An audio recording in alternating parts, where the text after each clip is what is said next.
All right, everyone. So now we're going to start our third block, which is trauma. And kind of the first big high-yield topic to talk about in trauma before we talk about specific medical problems that you need to fix and injuries and how you need to fix them is what shock is. And that's why it's kind of the first lecture. You can think of this as a follow-up of the pathophysiology lecture. So a lot of topics or concepts that were talked about in pathophys will be brought up back here, and that's why these are two intimately related. So I would encourage you to go back briefly, look at your pathophys notes, remind yourself of some of those terms and key concepts because they will come back in this section. All right. So we'll talk about the etiology, which means what caused the shock, and I'll go through the types, and then what's particularly high yield is the stages. And expect to see a lot of questions on your third block exam, your final, and your state exam, or if you take registry.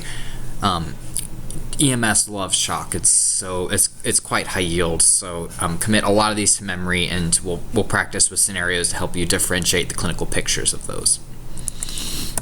So dispatch. So you're responding to 46 Hillman Street, 26-year-old male stabbed in the leg, is bleeding profusely. Law enforcement en route. I sure hope they would be. Timeout 21:02. So they picked the perfect time of night to get stabbed. All right. Police officer. Oh, they got there first. Leads you to the basement. Supine, large pool of blood. Hopefully the scene is safe, and the patient's not alert. So that's not good, right? So we already know we have a diminished mental status. Does not respond to voice. So we want to do a painful stimulus and appears pale. That's kind of your general impression, right? So this patient's sick, right? So we need to see if they respond to a painful stimulus, manage their airway, breathing, give them supplemental oxygen because this is a trauma patient, measure their oxygen levels. I don't expect there to be any blood in the airway. They were stabbed in the leg, but that's probably severe bleeding, so we probably need to address that severe bleeding with a tourniquet or direct pressure and bandaging. So let's talk about shock. So ultimately, remind yourself that our whole body's physiologic purpose is to maintain homeostasis. And kind of within the first couple of slides of that pathophys lecture, we talked about a really key concept of perfusion. And perfusion is delivery of blood and nutrients and oxygen to tissues and the removal of wastes from those tissues, all right? And so homeostasis, you can think of it on a micro level, like we need to do homeostasis of oxygen or sodium or potassium at each cell all individually, or you can think of it as a slightly take a step back and a larger, just are we having good flow to that area? And shock is an imbalance in the negative direction, most of the time, a negative direction of not perfusing your tissues effectively. Now that can be on a spectrum, right? I could maybe just have, I'm not perfusing the tissues in my little toe, all right? And the rest of my body is getting perfused. Or I can have whole body non-perfusion, as is the case in like cardiac arrest, for example, where the heart is not beating whatsoever. So, shock is kind of that in the further end of the spectrum. You don't really go into frank shock just from not perfusing your little toe, but the more and more tissue that you don't perfuse, the more and more waste products will build up, the more and more organ dysfunction you'll start to have if those organs aren't perfused, and the more and more organ dysfunction that occurs, more and more waste products build up that cause more organ dysfunction. You kind of get this what is called a circle of death. And we'll talk about that when we talk about your body's compensation, and then when you start to decompensate, where your intrinsic defense mechanisms start to fail, and those waste products and organ dysfunction start to overwhelm your system. So like we mentioned, adequate perfusion means you need enough concentration of oxygen in the air. So remember, we had like 14 things you needed for adequate perfusion. It was like ambient air had to have oxygen in it, you had a patent airway, you have good ventilation, good lung perfusion, you need to have hemoglobin in your blood. It couldn't just be like water in your blood, all that stuff, right? So remind yourself of those 12. So then, but in a simplified way, you have oxygen in the air, it diffuses across the capillary membrane, then you have enough red blood cells with hemoglobin to bind the oxygen. You need to have enough blood volume and pressure.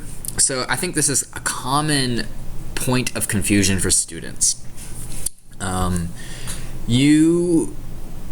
And we talk about this in pathophys. So for perfusion, you have like the three components. You have the pipes, which is your blood vessels. You have the fluid in the pipes, this is the blood.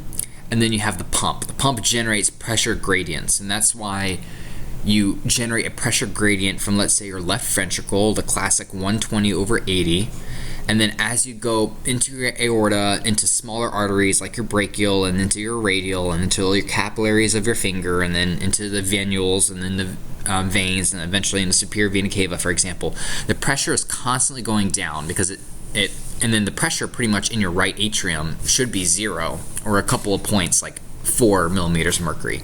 And that way, there's like a unilateral flow of blood from your left ventricle all the way through those side roads, all the way back to your right atrium because of that pressure gradient. Right? So blood pressure, sometimes people just assume when we talk about blood pressure, we talk about it in the setting of hypertension and bad blood pressure, and then if you have high blood pressure or you had too much blood pressure, that's a bad thing. Well, no, you have to have some blood pressure because you have to have that pressure gradient for blood flow to move. So too little blood pressure can actually be very fatal as well in the acute setting, whereas hypertension in a long-term chronic setting is what is a problem for some people. But blood pressure always gets a bad rap because of hypertension, but you need to have a blood pressure. It needs to exist. And then, of course, oxygen needs to be able to move across the cell membrane, and then the mitochondria needs to be able to use the oxygen. So like I mentioned, shock is defined as inadequate tissue perfusion. All right, so the cells are not getting enough oxygen and blood sugar. This guy looks like maybe he was our stabbed in the leg patient, but he looks like he's a little smiley right now. So I wouldn't be smiling if I was stabbed in the leg. So the pathophysiology of shock. So here's like a kind of a flow sheet of some things that happen. So let's say some cells get hypoxic. Well, when we don't have enough ATP, because we don't, in our oxidative phosphorylation, our mitochondria, our aerobic metabolism, we can't produce enough ATP. We start to get an energy deficit, and then we switch from aerobic to anaerobic metabolism, right, over here, and that means lactic acid starts accumulating. Of course, that causes a metabolic acidosis, so our pH drops as our acid rises, so that's a metabolic acidosis. Well, our blood vessels have an intrinsic defense mechanism for that. We vasoconstrict to areas that are getting poorly perfused so we don't kind of worsen the storm. However, they can only vasoconstrict for so long, and you can actually get failure of those sphincters at one point. And so you kind of get peripheral pooling of blood, depending on the type of shock. And then we talked about if you don't have enough ATP, you get a dysfunction of that sodium-potassium pump, right? The three sodium out and the 2 potassium in, right? Because we need to reestablish that gradient. Well, when you have a dysfunction of that pump is always working. Whether you're running up a flight of stairs or sleeping or in a coma or whatever you're doing, that pump is always working. So if you don't have enough ATP, it starts to fail. The concentration gradients in that environment around that cell start to get deranged, and that swell eventually starts to swell and activate intracellular lysosomes that break down cellular components, and so we start getting efflux of potassium. So when a large quantity of cells die, they discharge potassium, and that's something sometimes we can tell when we look at people's blood is if there's elevated potassium, what's going on. And then the sodium water is rushing into the cell, causing it to swell and potentially burst and release its contents into the circulation. And then that also damages the endothelial capillaries, the capillary endothelium, which can promote clots, which can further reduce circulation to tissues, and it's just this kind of cycle. Right, so the more and more tissue that's not getting hypoxia, the more this happens. And like I said, as this starts going, this has a knock-on effect where further tissue damage can be enhanced because we start clotting areas around cellular hypoxia. Well, there's still tissue downstream that might have been getting perfused normally, but now is not getting perfused because of clots and all these sphincters failing and all that stuff. Let's talk about the etiologies of shock. So you can have inadequate volume, so you need stuff in the tank itself, and you can lose the volume whether you bleed or you just lose the plasma in the blood, and we'll talk about that in a second. So for example, you can lose blood volume from being stabbed, like trauma. You can lose it from excessive vomiting or excessive diarrhea. excessive urination. And then a really kind of high yield one that you may not think of is burns. And I would kind of commit this to memory, because when you burn your skin is a watertight blanket essentially around your body. And I don't know if you've ever burned yourself or seen someone burned, but their burns get wet frequently. And it's because they lose that watertight layer at the top of their skin. You just burn it away. And so plasma will just leak into that space and then evaporate. And so a common problem for burn patients, believe it or not, is actually get hypothermic, because they're essentially sweating because all that plasma is evaporating from that area. And so you want to make sure people don't become too cool, and volume resuscitation in burn patients is really, really important, because they lose volume so easily just because they lose that watertight layer. So that's what I mean. So you can lose frank blood from like a bleed, like I stab you, your spleen ruptures, you bleed into your chest and get a hemothorax. Maybe you have a GI bleed, but then also, instead of just losing the blood itself, kind of remember about half of our blood volume is actually plasma, and the other half is actually the red blood cells. You could actually just lose the plasma layer itself rather than the whole blood components. The plasma layer, that would be something from like diarrhea and then vomiting. All right. Ultimately, this will result in decreased preload, a decreased stroke volume, and then decreased cardiac output. And I'll kind of talk about all these variables at the end. But when we talk about inadequate volume, we always talk about the 4 Ds, the 4 Ds of inadequate volume. That's diarrhea, dehydration, diuresis, which means excessive urination, and then hemorrhage. That's the 4 Ds. All right, so we have our tank, we have the fluid in the tank, and then we have the pump. So now we just talked about fluid in the tank, now we'll talk about the pump. So if the heart can't generate those pressure gradients because of the contractility is impaired, or the heart rate is too fast or too slow, that can cause shock, because if we're not pumping the blood around effectively and the blood is just stagnant, then we're not picking up oxygen, offloading CO2, delivering stuff to where it needs to go. So this can result from damage to the heart, so like a myocardial infarction, that's kind of a heart attack, or mechanical obstruction, so a pericardial tamponade we'll talk about, or a tension pneumothorax, or a PE. So obstruction or an intrinsic problem with the heart muscle or rhythm. And then the last thing to talk about is actually the pipes themselves. So we talked about the fluid in the pipes, we talked about the pump, now the pipes themselves. So this is a confusing topic for some students. These blood vessels, mainly capillaries, they have a basal level of tone, and that means the muscles around that muscularis layer of the artery is contracted at baseline. Not fully contracted, not all the way, but let's just say, for sake of argument, it's contracted halfway at baseline. And that is because of basal sympathetic input, all right? So at any given point, all your arteries are clamped down to some extent. Let's just say halfway for sake of argument. Well, if we lose the ability of those blood vessels to clamp down and they all dilate all the way, this is not what they are at baseline. This is if we remove that basal input for them to clamp them down a little bit.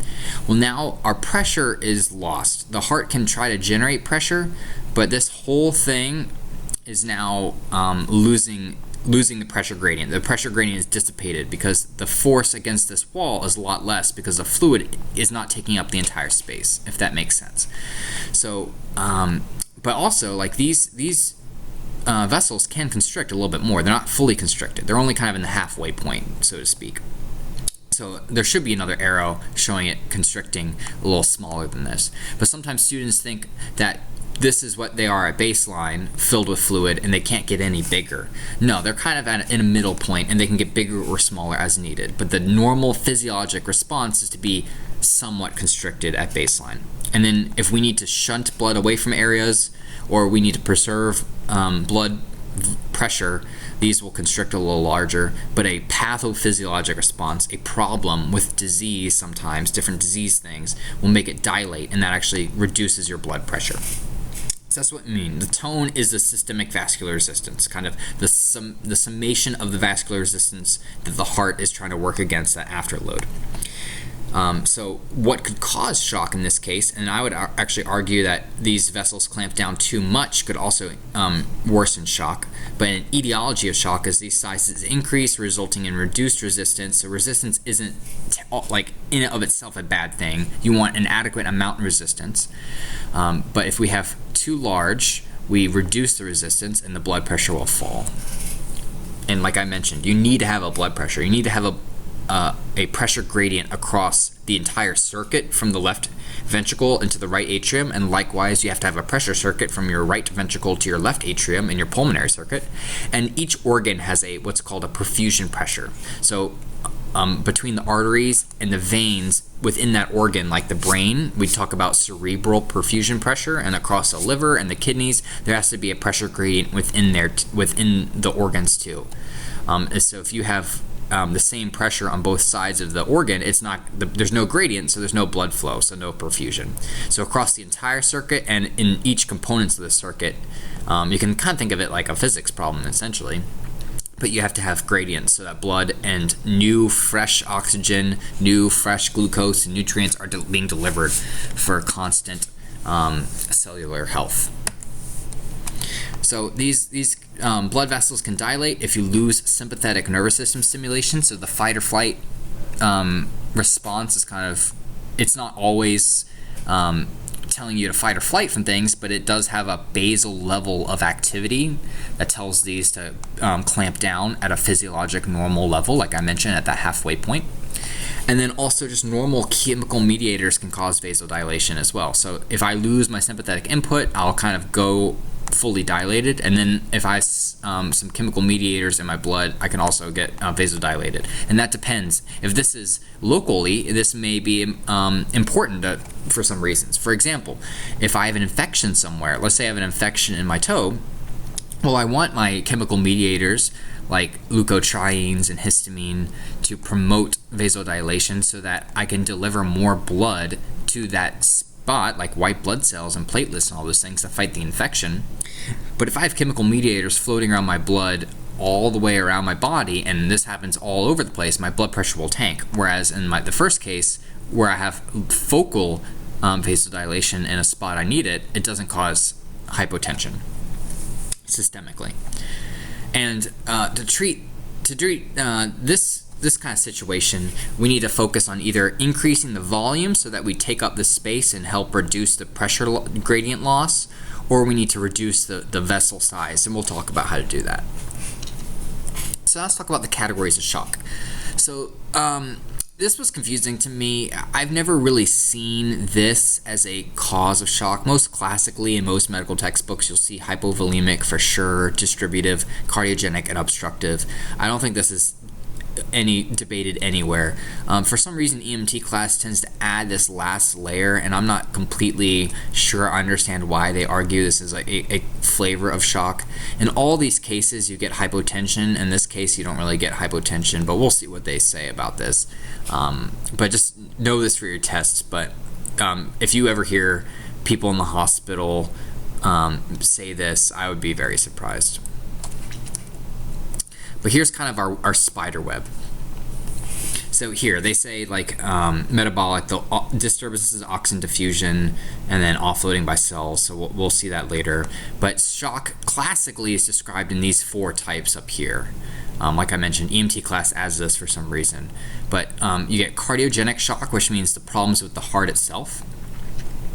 You get hypovolemic shock, where the problem is with the loss of, so this is the pump, this is the fluid in the pump, this is the pipes, and this is a obstruction in the pipes. You could think of it all like that.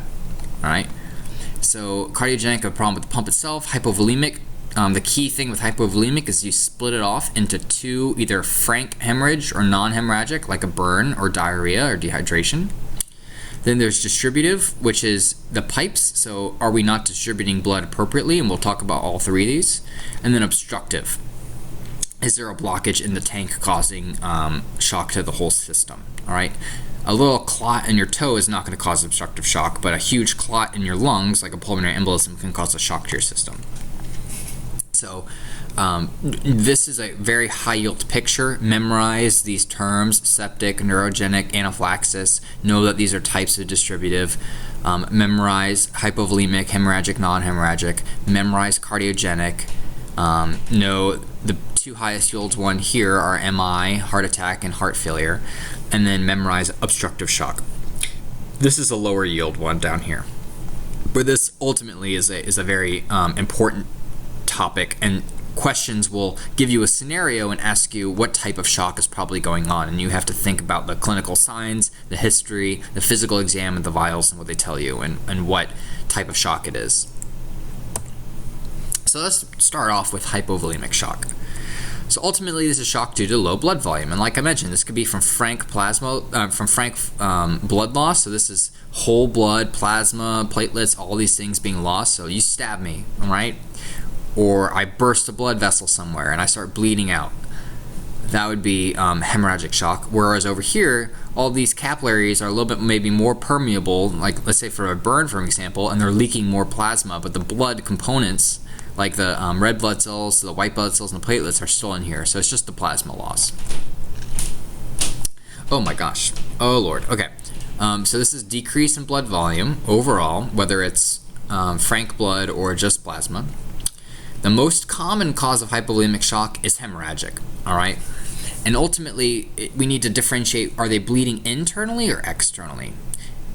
Externally is easy. We can find it and fix it. So homeboy right here looks like he was stabbed in the gut, so we need to try to fix that bleeding.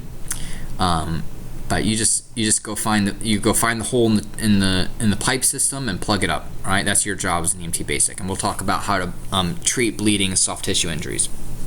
Internal is more complicated. You can't really stop internal bleeding unless you're in the operating room and you can find that source. All right. So we actually have a little fun little. Let me just get my pen. A fun mnemonic for this of where to look for bleeding. All right. We call it blood on the floor and 4 more. And the 4 more are internal cavities of where you can bleed and potentially go into shock from that amount of blood loss. I want you to pause this video, see if you can think of where those places would be. All right. So they are the thorax. So your thoracic cavity. You can lose, I think it's like 1.5 liters per hemithorax. So ultimately 3 liters just in your chest. And remember, like the average blood volume is between 5 to 6 liters, so half your blood volume in your chest. For example, you lacerate an intercostal blood vessel or your aorta or something like that. And we call that hemothorax, so blood in the thoracic cavity. Similar to pneumothorax, but it's blood instead of air. So that's one. Abdomen, so like a splenic rupture or a AAA rupture. You'll learn about that during medical. But if you feel a rigid abdomen, this could be in the setting of trauma. You should be very concerned that it could be an abdominal bleed. The thorax also, you should think of if you hear diminished breath sounds. All right, and hypoxia, because that lung tissue is not being able to be perfused when it's surrounded by blood. 3 is the pelvis. I think the pelvis itself can lose between 1.5 and 2 liters. And interestingly, your femurs, each femur can lose about 1 liter of blood per thigh. All right? And it's just because of the compartments. The size of the muscular compartments in this area can hold up to 1 liter. Now, some of you may have said, oh, what about a brain bleed? Well, that's interesting. That's not on my list here. Well, a brain bleed is interesting because the brain is surrounded by a skull, a hard cavity. All right, so the amount of blood that can collect between the brain and the skull, it's not good if you collect blood in that space, and you can actually cause herniation and stuff like that of the brain. But the amount of blood in that space that can be fit there is very, very minimal compared to the thoracic cavity or the abdomen or the femurs and pelvis. And so you can't really go into hemorrhagic shock from a brain bleed. All right. So ultimately, I went through that exercise to show that the key thing with in a setting of trauma, you need to be thinking of where are they bleeding. Now in EMS, our job is to fix external bleeding and to recognize the potential for internal bleeding. All right.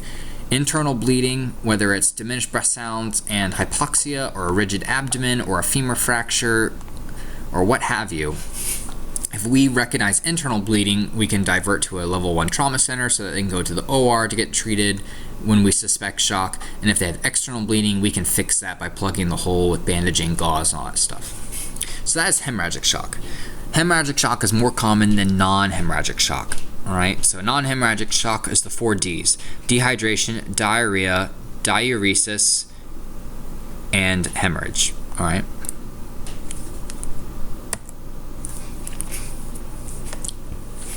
So, like I just mentioned, I talked about all this. Loss of blood from that vascular space can be from a traumatic injury or an medical illness. The the decrease in perfusion from that low pressure in the system, because we lose preload to the heart, and ultimately all the red blood cells in the blood in hemorrhagic shock is decreased, and so we have less carrying capacity. So what we do to treat this is we stop the bleed. This is for external bleeding. We can stop it. If it's internal, we have to recognize it, because we can't really stop it unless you open them up, right? Frequently, these patients will get transfused with blood, and so that's why it's important to go to an appropriate disposition when you transport to the appropriate place. All right. Not all hospitals have enough blood to transfuse multiple units. Sometimes they only will carry a couple of units, and so if you have a really serious trauma patient, they need to go to a higher trauma center that has more resources for that patient. Frequently, we talk about immediate transport for these patients. So you probably heard about the golden hour and the platinum 10 minutes, so short on-scene times. That's kind of what we talk about with patient priority in the end of our primary assessment. Burn shock can happen because you lose that top layer of the epidermis, and then plasma will leak. You can actually get compartment syndrome, which you'll learn about later, the 4 Ps or the 5 Ps of compartment syndrome. And then because that fluid leakage is coming from the intravascular space, you lose intravascular volume, but usually this takes a couple hours to develop. Yeah, so what happens is fluid is pulled from that vascular space into that interstitial space, causing hypovolemia. So volume resuscitation in burn patients is really important. So anytime you go to a severe burn patient, you should call ALS and consider going to a burn center for that patient rather than just a little Band-Aid station. If you're curious, look up the Parkland formula. The Parkland formula is the formula that we use to calculate how much fluid volume those patients should get. And it's based on, I believe, ideal body weight and percent body surface area burn. And so a good EMT will remind the paramedic about the Parkland formula because that determines how much volume resuscitation the patient gets in the first 8 hours. And it can be a very robust amount of volume. It will surprise you sometimes. Greater than a liter and a half sometimes. So that is hypovolemic shock, hemorrhagic and non-hemorrhagic. Now we're going to go distributive shock. Distributive shock, remember, is about the pipes themselves. So distributive. So the abnormal distribution of blood in the vessels causing insufficient blood return to the heart. And this results in a massive dilation of vessels and leakage of fluid from capillaries. So there's 3 types. There's actually more than this. 3 types of distributive shock. There's sepsis, which is high yield. There's surviving sepsis guidelines and all these things about recognizing sepsis. Anaphylaxis, which is important as well. And what we call neurogenic shock, which is the loss of sympathetic blood tone. Sympathetic nervous system tone. Ultimately, all 3 of these result in enlarged blood vessels that lose pressure very easily.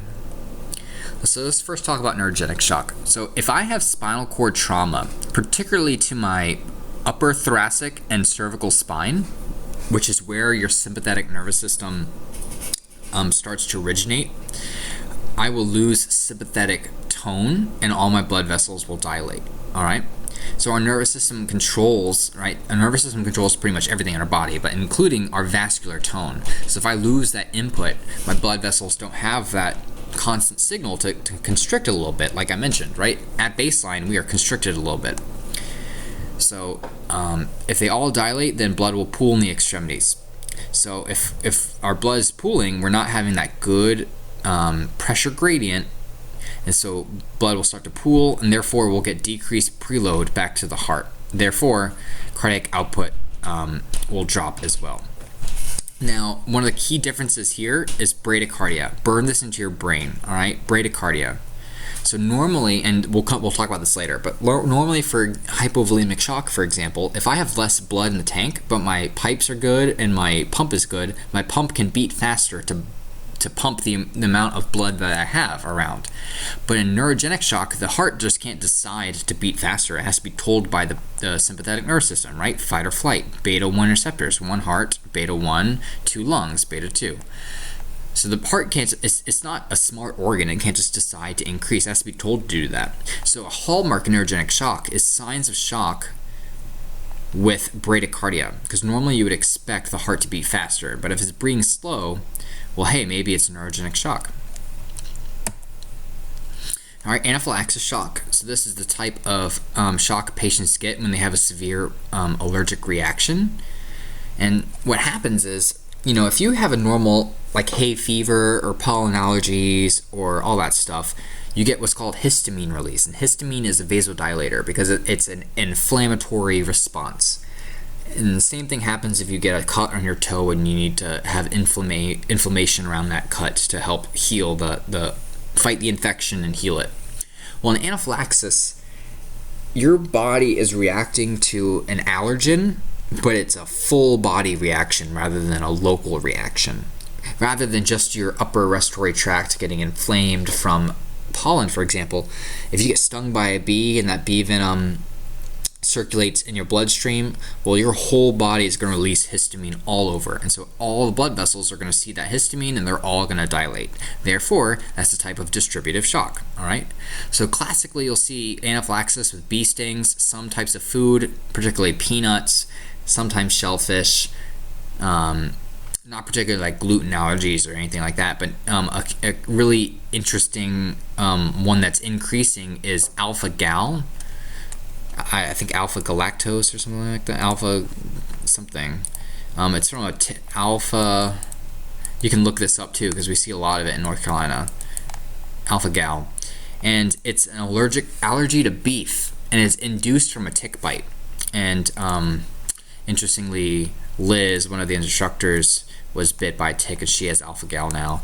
And I know a paramedic in Orange County. Her husband has this, and he gets anaphylaxis if he even eats food that's not beef that was cooked on the same surface as beef, and he can actually tell when it's coming because he starts getting lip swelling and all that stuff.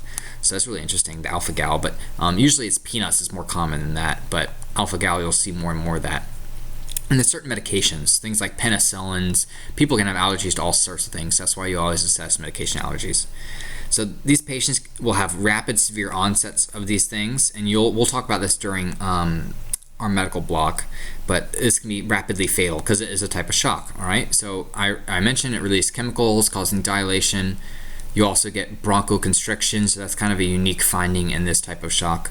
And then you'll get swelling, nausea. You get gastric swelling of the mucosa in your GI tract, and so you get GI upset. You get rashes called urticaria or hives, bronchoconstriction, and angioedema, which is swelling of your lips and throat, so you'll hear stridor. So here's urticaria or hives. Like I mentioned, this is a type of distributive shock. This is a high priority patient, and we'll talk about you'll administer epi to these patients. How epi works is epi is an alpha and beta agonist. So if vasodilation is occurring, and I mentioned beta 1 is the heart. Oh wow. Beta 2 is the lungs. And then alpha. Alpha, what does alpha do? Alpha is a vasoconstrictor, and how I remember this is you can think of an alpha lasso constricting the blood vessels. So if histamine is walking around causing your blood vessels to dilate, Well, the alpha agonist will help constrict that and reverse the distributive effects, the distributive nature of histamine, and help potentially reperfuse all the organs, in addition to helping the lungs re-expand, so to speak, from the bronchial dilation and speeding up the heart to beat the blood around. And the last type of distributed shock is septic shock. Now, septic shock is a full body infection, usually like a bacteremia, so blood that is infected with bacteria floating around. Now, normally if you have like an abscess or a cut that's inflamed with bacteria in the cut, you get normal good vasodilation there because you want to deliver more white blood cells to fight that infection. But let's say those bacteria start leaking into your blood vessels and start spreading all over your body and causing you to become septic. You think of like a septic tank or a sewage tank or something gross where your actually blood is infected, so to speak. Well, that vasodilation is now occurring everywhere. And so that's a type of shock, right? Septic shock, distributive shock. So bacterial or toxins that are circulating around the blood and causing the capillaries to become leaky and vasodilated, and pooling blood in the extremities and fluid leaks. So this is another type of distributive shock. Now, this is a high priority, and these patients need ALS for fluids. They need to get fluid resuscitation as soon as possible. That's kind of like a hallmark that hospitals are charted on, is how quickly do these patients get broad spectrum antibiotics and fluid. So anytime you suspect an infection in someone and then they have SIRS criteria, you should suspect septic shock. Now, what's SIRS criteria? I'll encourage you to look this up because I might be wrong, but it's elevated heart rate over 90, which is frustrating. 2 is an elevated respiratory rate. Now, I don't completely remember this value, but I'm going to say 20 for the sake of argument, but double check me on this. 3 is a fever of 100.4 or greater. And then 4 is an elevated white blood cell count or a low white blood cell count. Now, in EMS, you're not going to know their white blood cells. You should check a fever, but this is what's called SIRS criteria. It's called systemic inflammation response, severe inflammation response. And if you have SIRS plus an infection, you're septic, all right? So anytime you see vital sign abnormalities with a potential source of infection, let's say they have a cut or an abscess somewhere, or they have a suggestive of a UTI or an pneumonia or something like that, think of sepsis, and then you should call ALS for that. All right. Now, this is frustrating because if you run up some stairs, you'll be SIRS positive, right? Heart rate, this is a very low value for a heart rate to be a triggering something. And then if you just start getting a little tachypnic or something like that, you just need SIRS, which is 2 of the following 4 criteria, 4 things. So there's a lot of debate about SIRS and whether there's utility to it or should be more refined to be more specific for an infection. Because like I mentioned, the heart rate, if you just start run up the stairs, your heart rate is going to be elevated and your respiratory rate is going to be elevated, and it'll say you're SIRS positive. But that's neither here nor there. If you see vital sign abnormalities in the setting of a potential infection, think sepsis and call for ALS for fluids. Cardiogenic shock. So that now we'll talk about the pump itself. So we talked about the pipes, talked about the fluid in the pipes. Now we'll talk about the cardiogenic shock. Well, this is when the heart can't pump effectively, and it's from the heart itself. It's not something pushing on the heart exterior to the heart. All right, that's obstructive shock. So cardiogenic shock, the heart generates the pressure gradients, and so therefore, if you don't have a pressure gradient generator, that's a problem. And that could be from a variety of reasons. You could have acute infarction of the heart, where heart tissue is starting to die and not beating effectively. You can have long-term chronic heart failure, where the heart muscle is so weak that it can't even pump effectively. So this is calling congestive heart. This is probably a little exaggerated. Not usually congestive hearts look a lot floppier than this, but there you go. So think of a bicep curl, for example. If you put a dumbbell in your hand and you lift it as a bicep curl, and you keep doing it until you can't lift anymore, and you keep trying, and it won't go, that's called muscle failure, right? You can't contract that muscle anymore. Well, your heart starts beating from week 4 of your life until the day you die. So if the heart can't beat effectively and starts having blood back up, it's not doing its job. So its muscle is starting to fail. And that can be from a variety of causes. Most notably just chronic illness in the setting of old person, hypertension, cholesterol, plaques, history of heart attacks, coronary artery disease. All of those things can contribute to heart failure. But the main problem here is you get fluid backup. So fluid will, instead of going forward, it'll back up into the previous system. So if you have left heart failure, the fluid, instead of going into the aorta, will start backing up into the lungs. And if you have right heart failure, the fluid will start backing up into the systemic circulation, usually in the feet or in the sacrum, depending on if they're bedridden or not. And we'll talk a lot about congestive heart failure during the medical section. All right, but ultimately for the shock element of it, you get a reduction of stroke volume, which is a reduction in cardiac output, and then we can't generate a good systolic blood pressure, and therefore we just can't perfuse our tissues.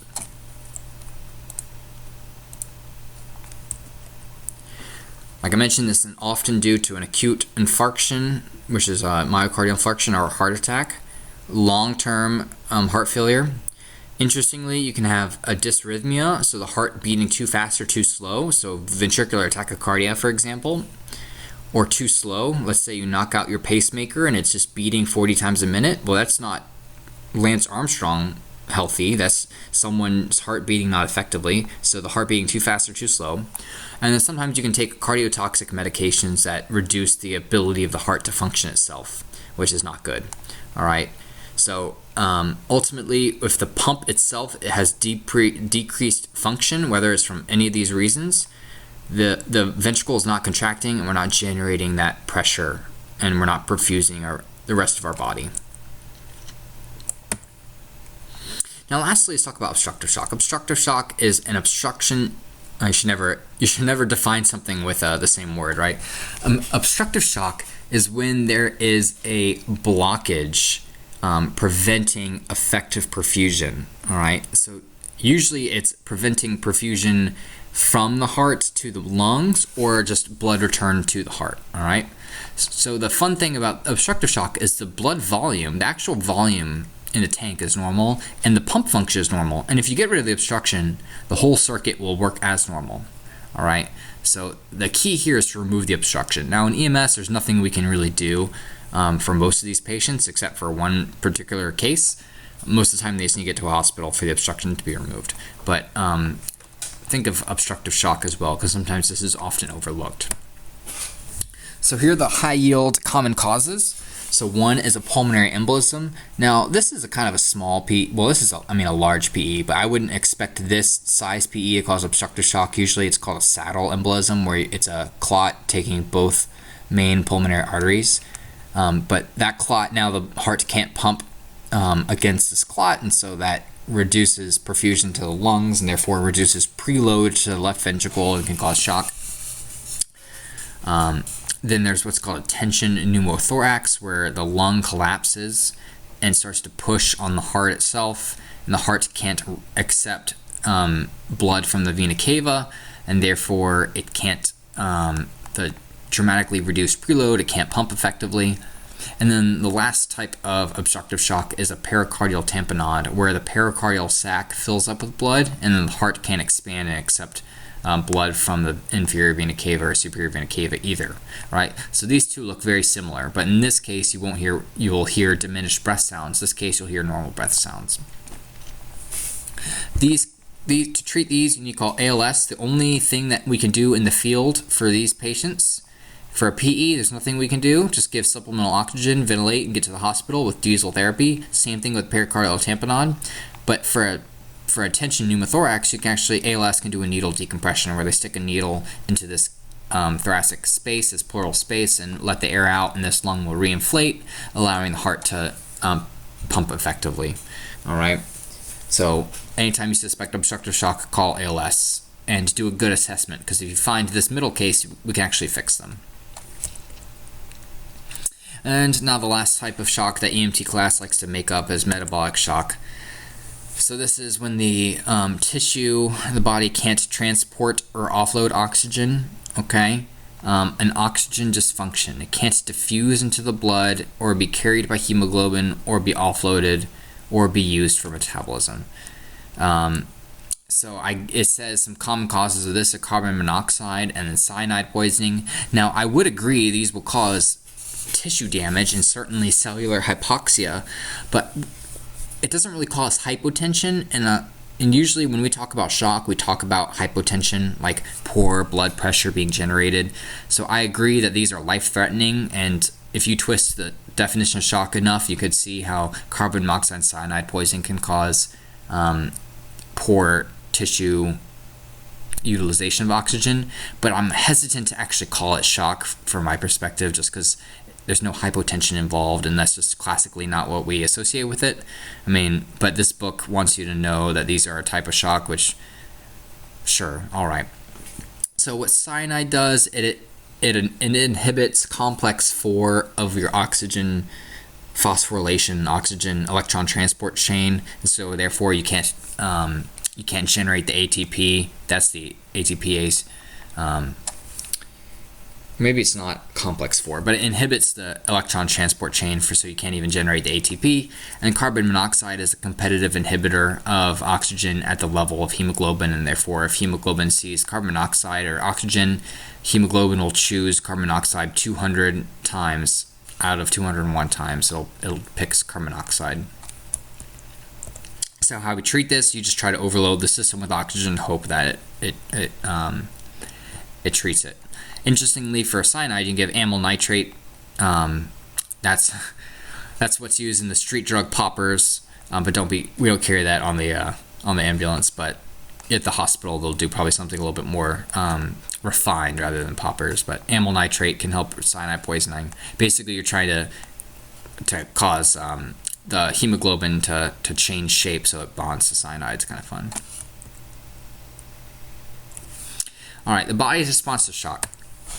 So when we have a shock state, something has gone wrong, whether it's the tank, the tissue using it, the pump, or the fluid in the tank. Something's failed. So we need to adjust to it. And how that happens is we kick in our sympathetic nervous system. We're in a fight or flight situation. Now, of course, if it's neurogenic shock, this bullet point doesn't exist, right? Because it can't exist. But for all the other types, it does exist. So that's the nervous system, and then we always talk about like a neurohormonal response, and so the endocrine component of that, the hormonal response, is we release catecholamines. That's just the classification of hormonal molecule. So norepinephrine and epinephrine are the big ones that are catecholamines. And this is our fight or flight. So this is a part of our sympathetic nervous system. And then also the renin-angiotensin system. So this just helps maintain blood pressure over a longer period of time. This is not something rapid acting, but actually, well, the angiotensin actually does increase vasoconstriction a little bit, so it does help improve blood pressure. But the this system helps constrict in addition to epi and the sympathetic nervous system, but it also helps improve fluid volume. These systems, catecholamine and sympathetic, don't improve fluid volume. RAS does, though. Ultimately, all these strategies increase the heart rate. So how do we do that? Via beta 1, increase contractility, beta 1, vasoconstriction by alpha, kidneys retain fluid by the renin-angiotensin-aldosterone system, which is this, and then ultimately, all these things increase the blood pressure, all right? Increasing what's called the mean arterial pressure, the MAP, all right? The MAP is a weighted average of your systolic and your diastolic. I believe it's 2/3 your systolic or diastolic and 1/3 your systolic. But basically, your heart isn't contracting for the same amount of time it's relaxed.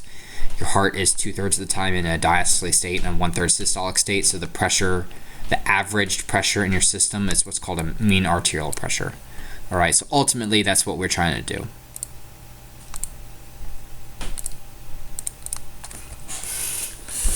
So sympathetic nervous system, like I mentioned, increased heart rate, that's the beta 1, increased contractility, beta 1, vasoconstrictin, alpha 1, release of epi, norepi from the hormonal response. So here's our kind of our brain stem, our medulla, telling us to increase our hemodynamic variables in our heart. And you can see here's our sympathetic ganglion on T1 to T4. So like I mentioned, if you have a cervical, an upper thoracic trauma, if you knock out this sympathetic pathway, that's a neurogenic shock. All right, and so we can't vasoconstrict, we actually vasodilate. And so that these compensatory things wouldn't occur in neurogenic shock. So hormone, I mentioned norepi and epi. So norepi stimulates alpha receptors. Same thing with epi, but norepi has more alpha than beta. Epi has more beta than alpha. They do act on both, but norepi will have alpha blood constriction. So that's your alpha sympathetic nervous system, systemic vascular response resistance, and epi is the heart rate and contractility. So while we respond to shock, there are some organs that are extremely sensitive to diminished blood flow and will have failure. So your heart, of course, like if your heart doesn't get enough blood flow, it can't pump blood effectively, and therefore the rest of your organs are gonna suffer, right? Because if the heart isn't beating effectively, everything else is gonna suffer, right? Who cares if your toe is not getting enough oxygen? I mean, you might care, but ultimately, like the main thing is to make sure your heart is, if your heart can't beat, your whole body depends on the heart to function properly. Likewise, your lungs are sensitive to diminished blood flow because that's how we all-node oxygen and offload CO2. Likewise, our brain is important. I mean, of course, our brain's important. And that's why you see altered mental status or agitation in a shock state. And then our kidneys. Our kidneys are always receiving about 20% of our cardiac output. So anytime you get a ding to our cardiac output, the kidneys will suffer. And this is kind of just like maybe an obvious statement, but if you start having failure of your organs, you will die. Oh, great. So this is where I wanted to kind of talk briefly as like a summary statement about everything we've talked about. So think back to pathophysiology, and we talked about kind of how we related cardiac output, systemic vascular resistance, and mean arterial pressure. So that's, wow, why did it do that? I don't like that. Eraser. Let's try that again. Pen. So here's that formula that relates everything. MAP is cardiac output times systemic. If it keeps doing that, I'm just gonna keep going because this is driving me nuts. Damn PowerPoint. Golly. Let's see. Microsoft, make your stuff work better. Okay. So mean arterial pressure is cardiac output times systemic vascular resistance. And so this is actually similar to your V equals IR formula in physics, which is kind of fun. Wow, okay. But basically the voltage or pressure gradient across your system is your current or your cardiac output times your systemic vascular resistance. So that blew my mind when I learned that. There's probably some really smart people who can explain the fluid dynamics versus the electricity flow or something crazy like that. I don't even know what I just said, but there you go. So this is kind of the formula that relates all these variables. And what's cardiac output? Remind yourself how to determine cardiac output. Well, that's heart rate. Oh God, I'm fuming right now. Heart rate times stroke volume. And what is stroke volume related to? Well, that's your preload. I'm trying to be very deliberate so it doesn't do that. And your contractility. Great. All right, so if we draw a line right here, this side is distributive shock.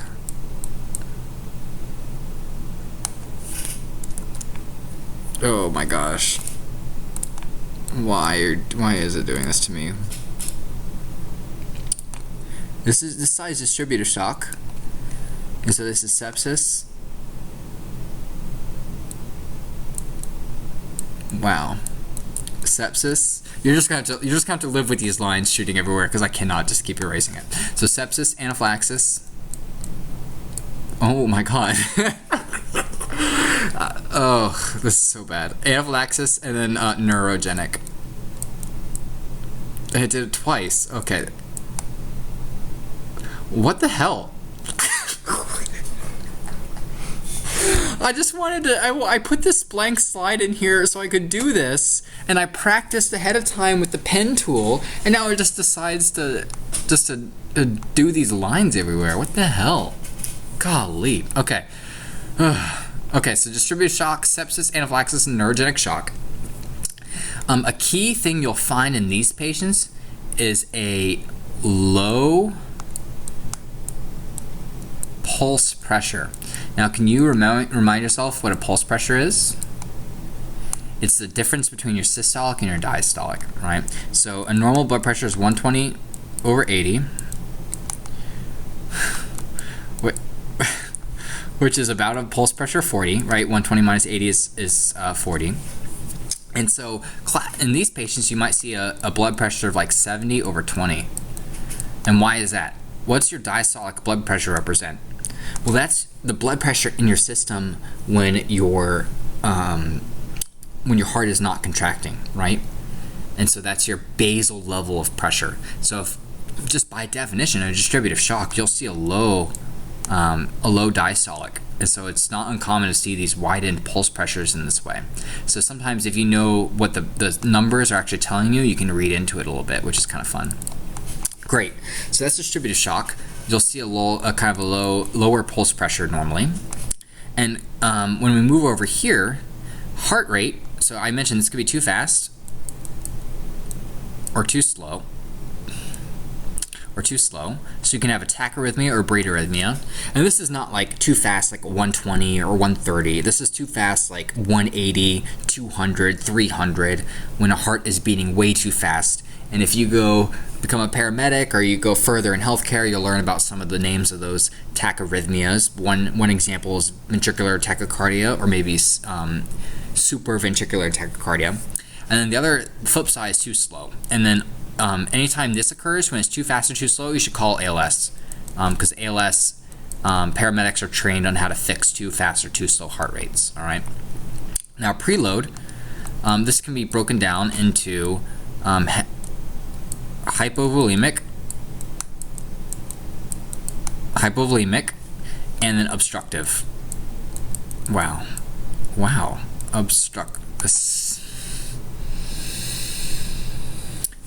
Serenity now. Okay, hypovolemic. So we mentioned this can be the 4Ds: diarrhea, dehydration, diuresis, and hemorrhage. All right, hypovolemic versus hemorrhagic versus non-hemorrhagic shock. And obstructive, remember your PE, your pulmonary embolism, your tension pneumothorax, and your tamponade. All right. So that's your hypovolemic and your obstructive shock, your distributive shock, and now our cardiogenic shock is over here in contractility and then heart rate. All right. So this could be things like heart failure, and then an MI. Or heart attack, for example. All right. So you can see how in this formula of how we maintain a blood pressure, which is why it's really hard for me to kind of integrate the metabolic phenomenon in this lecture into this kind of framework, because this is the framework that's taught everywhere. But just this is how you can kind of see how all the variables will change. So for example, if systemic vascular resistance decreases, our heart rate will increase, our stroke volume will increase, and our contractility will increase. To maintain a blood pressure, if SVR decreases, we need to increase all those other things, all right? So that's how all these variables are kind of related. Wow, okay, that was a struggle, but we are back talking about stages of shock. All right, so this is high yield. You need to know what differentiates early compensatory stages versus late stage decompensated shock, and then irreversible shock. All right, and it's just low. It's low-hanging fruit for test questions, and it's super high yield. All right, so early signs of shock where you're compensating, you'll see slight altered mental status, not like terrible, but they may be restless, anxious, irritable. You'll see tachycardia, pale, cool, clammy skin, slightly increased respiratory rate because we're trying to increase oxygen delivery, potentially a slightly decrease in body temperature. I don't know how frequently you'll pick that up, but mainly the key here is when you're compensating, you are maintaining a blood pressure. So it might be normal or slightly lower than you would expect. All right, slightly lower. When you start to decompensate, you start to fail. All right, so you'll see your brain starting to get affected. So apathy, confusion, listlessness, maybe coma, slowed speech, tachycardia, really fast heart rate because we're trying to compensate even more when we're failing, slowed irregular pulse. Well, that's a little confusing. Rapid heart rate but a slowed pulse, that just ignore that. Hypotension, frank hypotension, pale, cool, clammy skin, sweaty, tachypnea. They'll feel cold just because they're shunting all their blood to their core. All right, pale, cool, clammy skin is that reason, so they'll feel cold. Confusion, incoherence, slurred speech, like they mentioned up here. And I guess it's kind of getting worse and worse. Decreased reflexes, dilated pupils, even worsening blood pressure, and then eventually irreversible shock, where even if you try to fix it, you can't. All right. So our goal is to identify compensatory shock and to improve it and help them compensate and not let them decompensate. Because once they start to get decompensated shock and we can't fix them, they go into irreversible shock and they will die.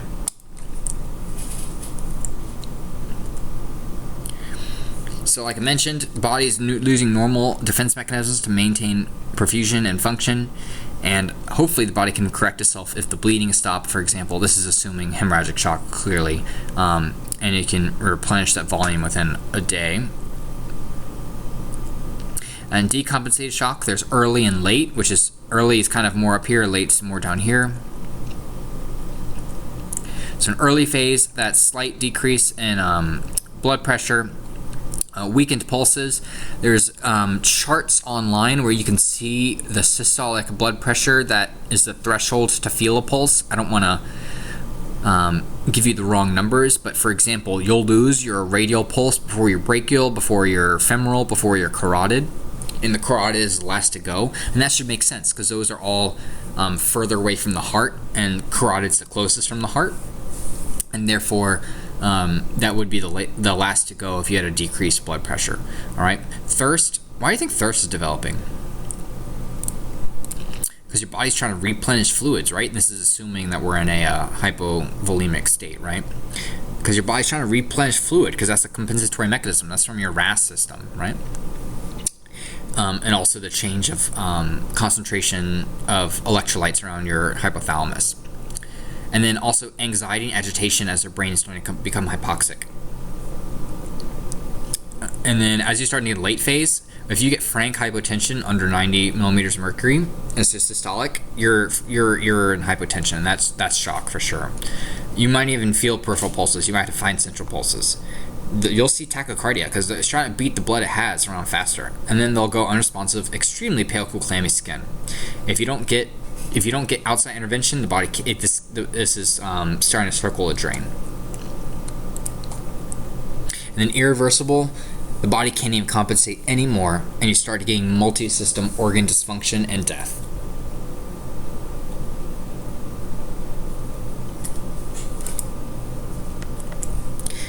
So in irreversible shock, you start getting failure of your compensatory mechanisms.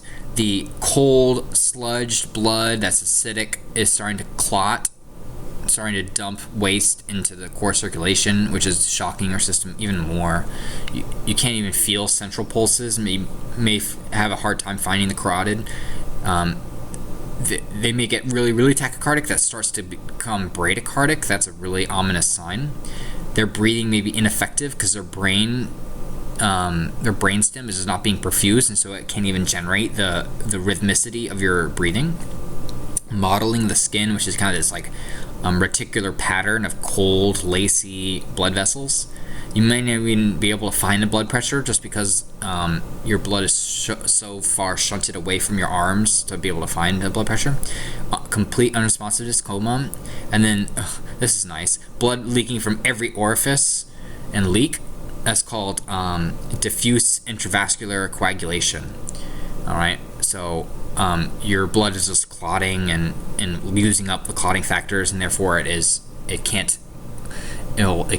form effective clots. The clots formings are really weak, and so you start bleeding everywhere. So you start seeing people bleed from IV sites. That could be a sign of irreversible shock.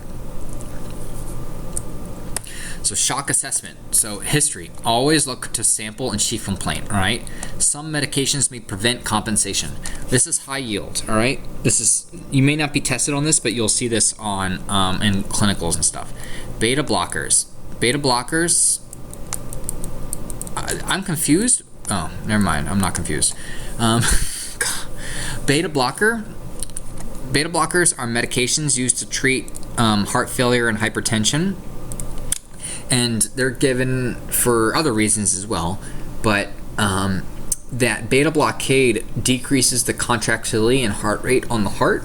And so if you're in a shock state and your body's trying to tell the heart to beat faster and stronger, and you have a beta blocker on board, it can actually blunt that compensatory response, and therefore you may have worsening shock states in those patients because they have that medication on board. So doing a good sample, figuring out what medications there are the last time they ate, if they have allergies to anything, right? Because you could think of maybe it could be anaphylaxis. Try to look at their mental status and signs and symptoms. That's all really important. Always do a good physical exam. Assess their mental status. Look at their skin. Skin tells you a lot of information. That cap refill. How is their peripheral perfusion? You're probably not going to assess this, decrease urine output, but when you're not perfusing your kidneys, you're not creating urine. So this is something that usually the hospital or emergency department would notice, unless you went to like a nursing home and they had an indwelling catheter and they were charting I's and O's, and they told you this patient is been feeling sick, has not been eating, and their urinary output decreased. That might be the one time you would figure that out, but you're not gonna go to a trauma patient and ask them about the urinary output because you have more other things to worry about. And this is over a period of time, not like within an hour or two. And then also if you have a hard time feeling peripheral pulses, that could be a sign. Like I mentioned, skin color, condition, and always look at that pulse ox, right? Because we want to give supplemental oxygen. Boost the oxygen that they are carrying around to help perfuse their tissues. Look at their blood pressure. That top number and bottom number both tell you important information. The heart rate, is it too fast, too slow, or is it tachycardic? If you go to someone and they don't look like they're in distress, but their heart rate is tacking away at 120, 130, something's off, all right? People don't tack away at rest at 120, 130, all right? The character of the pulse, is it thready or weak or irregular? And then also look at their breathing. So some age considerations. This woman is, I swear, like in every single lecture of EMT class, you'll see her like at least 30 more times, so get to know her well. Like I mentioned, medications that old people may be on may decrease their ability to compensate. And children, their homeostatic reserve is so large, but they exhaust it quickly, all right? So they can compensate very well, and then they crash very quickly, all right? So the general goals of managing shock is ABCs, all right? Airway and breathing. So make sure they have a secure airway, assist ventilation, assist oxygenation, and don't hyperventilate them, all right? And then AB and then C, all right? Or ABOC, right? ABC. So stop the bleeding you find, splint fractures that you find, because that helps reduce bleeding. If you find an impaled object, leave it in place, because actually removing the object worsens bleeding. An impaled object tamponades off the bleeding. So if you remove it, you can actually worsen it. So keep it in place. Keep the patient warm, support their body temperature. And apply, these are pneumatic anti-shock garments if indicated. I don't know anywhere that actually uses these. These used to be a thing back in the day. They were like these shock pants. They're called like shock trousers or something like that. They're pants that pump up to really high pressure that force blood from your legs back into your core. And the idea was, if you are in a hemorrhagic shock state, if If we cut off circulation to half of your body body will need to perfuse half as much, and so if you lose a lot of blood, you now aren't needing to perfuse as much, and so you can stay alive. But they are just like they cause so many problems, because then you start killing tissue in your legs, and you have to take them off in a very controlled operating setting, because all that waste is going to flood the system, and it's just like a nightmare. So I don't know any civilian EMS agencies. I don't even think the Army uses this anymore, but I don't even think you're tested on this anymore. But just know the words, what it stands for, and then just know that they're falling out of favor.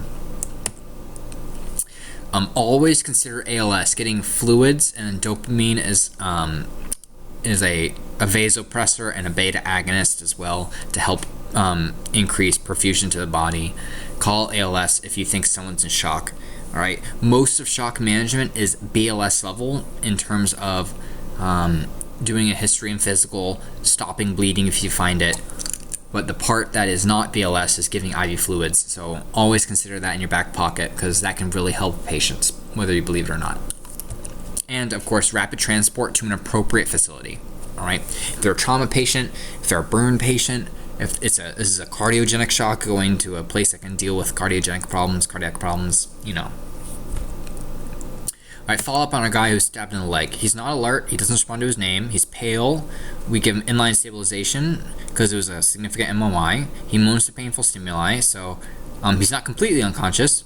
He has good respirations, but we give him a non-rebreather at 15. And we find his leg, we find a wound, and we apply direct pressure. We notice that his body, we look for other injuries, we don't find them. And then what do we think about this blood pressure? That's not good, right? This is hypotension, right? 72 or 58. But what did I tell you about this pulse pressure? Well, it's narrowed, so I'm less likely to think it's distributive shock, all right? He's tacking away at 132. He's tachypnic at 26. Pale clammy skin, so that's shock all the way. We can't find any other sample information. As we go to the hospital, we plug his bleeding, we monitor his ABCs, and then we prepare a written report and return to service. Oh, how nice. All right, real quick. We arrive on scene, find a driver of a vehicle in a frontal collision, airbag deployed, he's responding to verbal stimuli, 28 times a minute, 124, pale clammy. We had noticed here's high yield. Notice a large contusion to his left upper quadrant. What organ is left upper quadrant? When we press his abdomen, it hurts.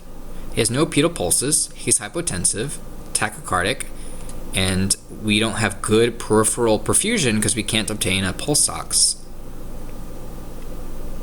Look, the radial pulse is barely palpable. So, first of all, what type of shock is this? Based on the clinical picture, it's hemorrhagic shock. And where is he hemorrhaging? Is it on the floor? Right, blood on the floor and 4 more. So the floor is the external bleeding. And what was our 4 other ones?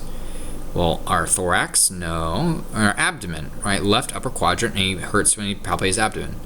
Well, the spleen is up there. So this guy is hemorrhaging into his abdomen, internal bleeding from his spleen lac. Good. Okay. Discard. And I have one more for you. This is a good one. This is going to talk about, it's going to give you a case, and then it's going to, I want you to pause the video and then figure out the guess of the type of shock that's going on. Alright. So this first one, you're dispatched to 204 Elm Street for stabbing. 58-year-old woman crying, holding a blood-soaked towel on her left lower forearm. She appears pale, tells you she feels cold. You expose the wound and find the wound, and then you dress it. Spurting blood, so that's arterial bleeding. Her blood pressure is 92/60, tachycardic 124, respiratory 32. Patient advises you she has a history of depression, hypertension, and clots in her leg. She has a recent infection or antibiotics, and she takes medications for her problems and allergic to penicillin. So here's a question. Is this anaphylaxis shock? Does she take penicillin? No. Is this sepsis? Does she have a septic problem? No. Most likely hemorrhagic shock from her lac to her forearm, right? 30-year-old male, traumatic injury. You see a ladder on the ground. He's supine next to it. He tells you he's painting the second story of his house, so about 20 feet up. He fell off the ladder. Patient's awake and oriented, shallow breathing at 32. He has minimal chest wall movement. Pulse of 80, blood pressure 80 over 88/62. Warm, dry, red skin. SATs 92. Auscultation, clear breath sounds. Patient's unable to move his arms or legs, so he is paralyzed. Multiple bumps, bruises, abrasions to his torso. Soft, non-tender abdomen. No deformities noted. No allergies, no meds.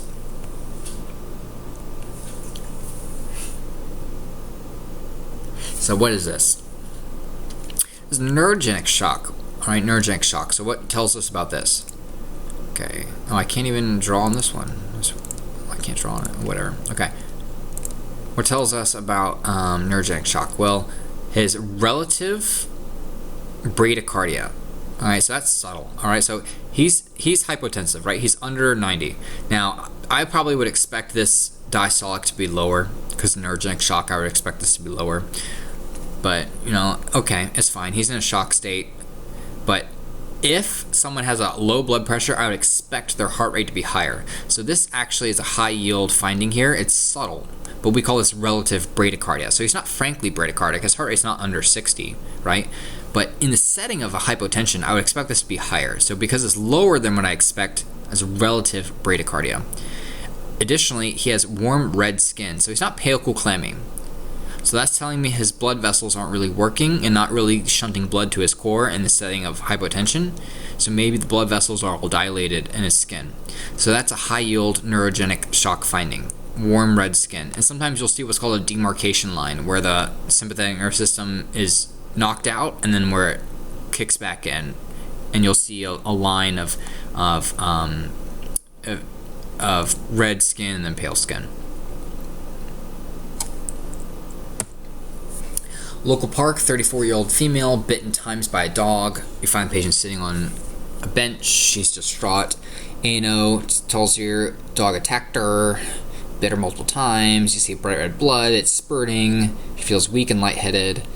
She reveals the patient has a respiratory rate of 20, heart rate 96, blood pressure 98/70. Auscultation of her chest reveals bilateral breath sounds. Pale, cool, clammy skin. No medical history. So here, bright red spurting blood. She's not hypotensive just yet, but she's lower than I would expect. But she's also 34. But 98 is still low for their 34-year-old. Heart rate 96, so she's tachycardic a little bit. It's hemorrhagic shock. 84-year-old female, fever. So that's already unique and notable. She's laying in bed. She's alert, confused, breathing 16 times a minute. Tacking away 122. So someone laying in bed tacking away at 122 with a fever should set your alarm bells off. Her body is warm, but extremities are cool. That's kind of weird. Her skin is moist, cap refill delayed, so poor peripheral perfusion, and blood pressure 88/56, so she's hypotensive. Oral temp 101. Auscultation in chest reveals bilateral breath sounds. Sample reveals she has frequency and urgency of urination, accompanied by burning pain. So is this SIRS positive? Let's see.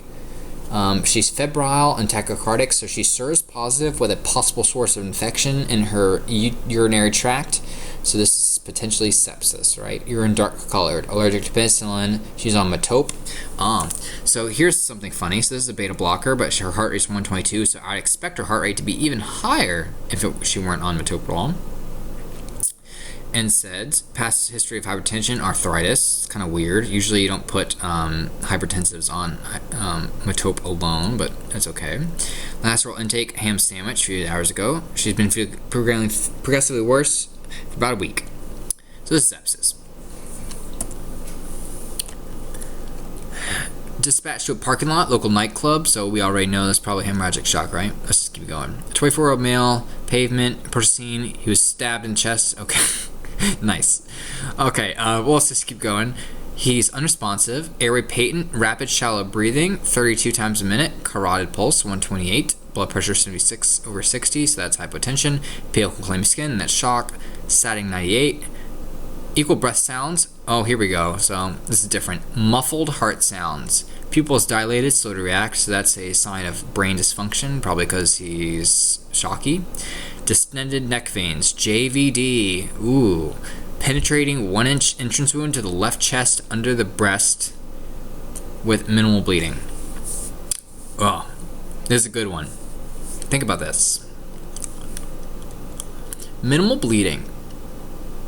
Is this hemorrhagic shock? Where is he bleeding? Minimal external bleeding, so maybe it's blood on the floor, and 4 more. So is it in the thorax? No.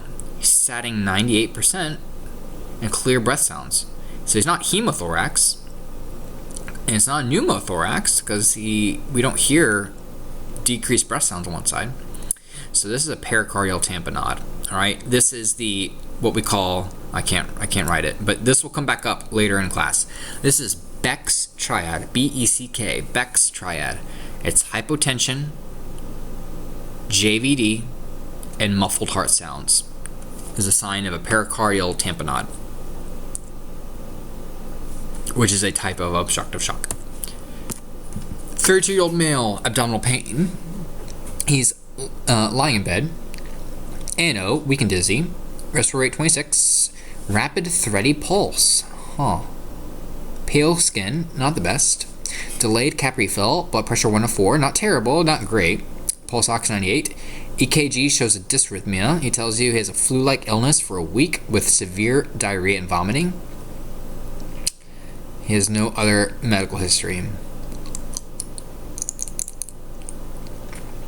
So is this cardiogenic shock with that EKG?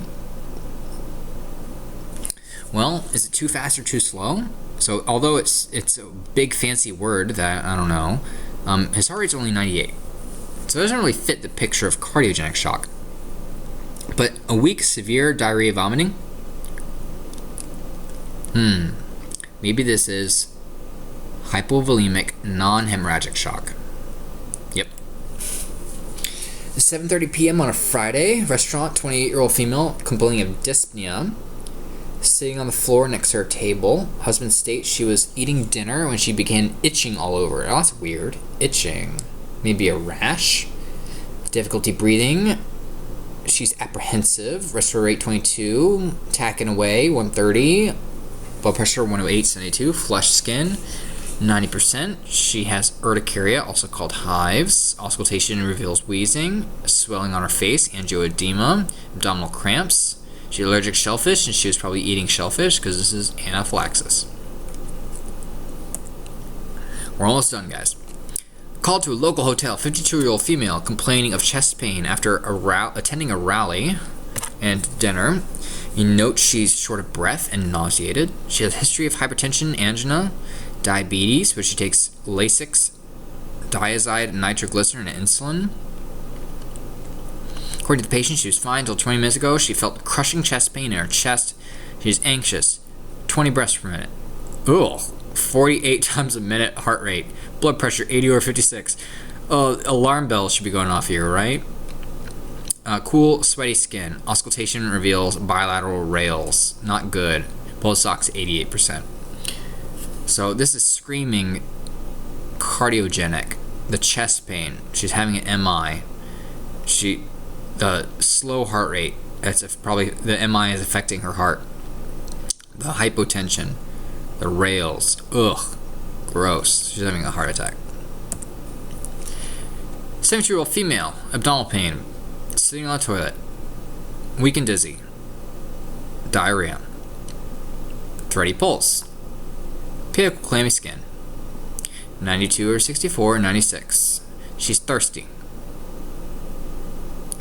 Oh, you note dark, tarry, foul-smelling stool.